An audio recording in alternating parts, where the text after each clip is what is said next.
last topic we're going to discuss in this review chapter is the properties of the real numbers. So the first thing we have is the distributive property. That says that given any real numbers a, b, c, we have that a times b plus c is the same as a plus b plus a plus c. So we distributed that a, and that distributes across addition and subtraction. So here I have 4 times 5 plus 3, and I could simplify this more, but let's pretend we can. Actually, let's do this both ways. We're going to do this where if I had simplified it, so that gives me 4 times 8, or if I did 4 times 5 plus 4 times 3, and then I'll show you that we get the same answer. So 4 times 8, 8 plus 8 is 16, 16 and 16 is 32.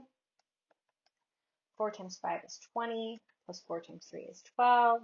I get the exact same answer. So that's why distribution works. Yay!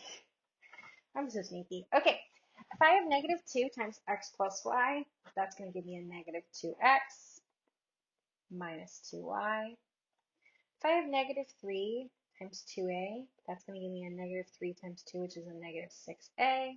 Negative 3 times negative 4 is a positive 12. So that's the distributive property, which we will come up a lot when we start to multiply expressions and polynomials and things like that. We also have identity properties. So given a real number a, there exists a unique real number such that a real number 0, such that a plus 0 is 0 plus a, which is a. So we call 0 the additive identity, because if I add any number to 0, it remains unchanged. The same thing with 1. Any number times 1 is always going to equal itself. So we call 1 the multiplicative, meaning multiplying, but multiplicative identity. So any number times 1 is itself. That's what allows us to find equivalent fractions.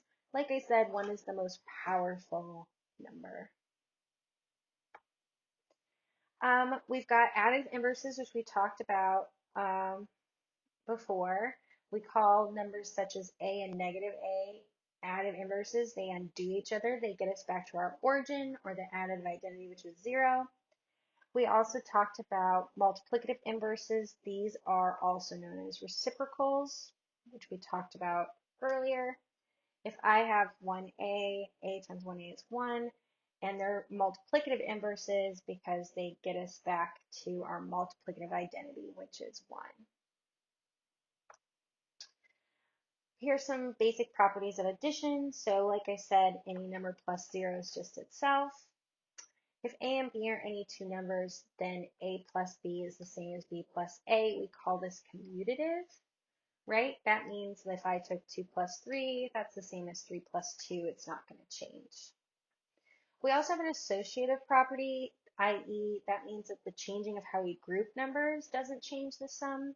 So if I was to take like 2 plus 3 plus 1, that's going to be the same as 2 plus 3 plus 1. I think we can all agree that this is 6. We also have some properties of multiplication. So any number times 0 is itself, is 0. Whoa, not itself. Any number times 0 is 0. Any number times 1 is 1. That's why we call it is itself. That's why we call it the multiplicative identity. We also have the commutative property. We can all agree that 2 times 3 is the same as 3 times 2, which is 6, right? The order of numbers doesn't affect the product. Lastly, I want to talk briefly about this property of division, right? If we let a equal any number, a divided by 1 is always going to be itself. A times 1 is always itself, a divided by 1 is always itself.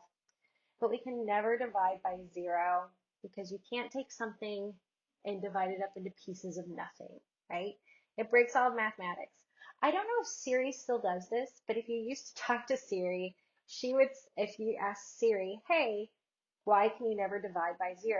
She would say, imagine that you have 0 cookies and you split them evenly among 0 friends. How many cookies does each person get? See, it doesn't make sense, and Cookie Monster is sad, and there are no cookies, and you are sad you have no friends. So therein lies our review chapter. We will be starting chapter 1 right away, and those videos are coming up next on the playlist.